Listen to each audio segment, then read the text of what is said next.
CM Chandrababu సతీమణి భువనేశ్వరి నేటి నుంచి 4 రోజుల పాటు కుప్పం నియోజకవర్గంలో పర్యటించనున్నారు. ఈ సందర్భంగా కర్ణాటక, ఏపీ సరిహద్దుల్లోని కెంపాపురం బోర్డర్ వద్దకు భువనేశ్వరి చేరుకున్నారు. ఆమెకు కుప్పం టీడీపీ నాయకులు స్వాగతం పలికారు. కాగా నియోజకవర్గంలోని 2 గ్రామాలను దత్తత తీసుకోవడంతో పాటు పలు అభివృద్ధి కార్యక్రమాలకు శ్రీకారం చుట్టనున్నారు. నియోజకవర్గ మహిళలతో ముఖాముఖి నిర్వహించి కుట్టు మిషన్ల పంపిణీ చేయనున్నారు. అలాగే స్కిల్ డెవలప్మెంట్ కేంద్రాన్ని ప్రారంభించనున్నారు.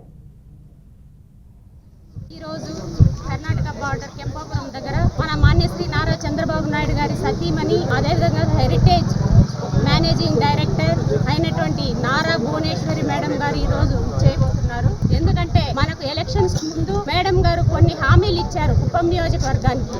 అవి ఏమిటంటే, ఏ బూత్లో అయితే ఎక్కువగా మెజారిటీ వస్తుందో ఆ బూత్ని నేను దత్తతకు తీసుకుంటాను అని చెప్పి మేడం గారు చెప్పడం జరిగింది. అదేవిధంగా కుప్పం నియోజకవర్గంలో మన 2 బూతులకు గాను ఎక్కువ మెజారిటీతో గెలిచినటువంటి కమ్మగుట్టపల్లి దగ్గర ఉన్నటువంటి కంచి బందార్లపల్లి, అదేవిధంగా పైపాలెం, ఈ 2 విలేజ్లని దత్తత తీసుకోవడం జరుగుతుంది. కాబట్టి మేడం గారు చెప్పిన మాట ప్రకారం ఇవన్నీ కూడా జరుగుతున్నాయి. అదేవిధంగా మనకు ఎన్టీఆర్ భవన్ అనేటటువంటి పథకాన్ని కూడా దగ్గరలో ఆవిర్భవించబోతున్నారు. మా కుప్పం ముద్దుబిడ్డ నారా చంద్రబాబు నాయుడు గారు సీఎం అయిన తర్వాత వాళ్ళ సతీ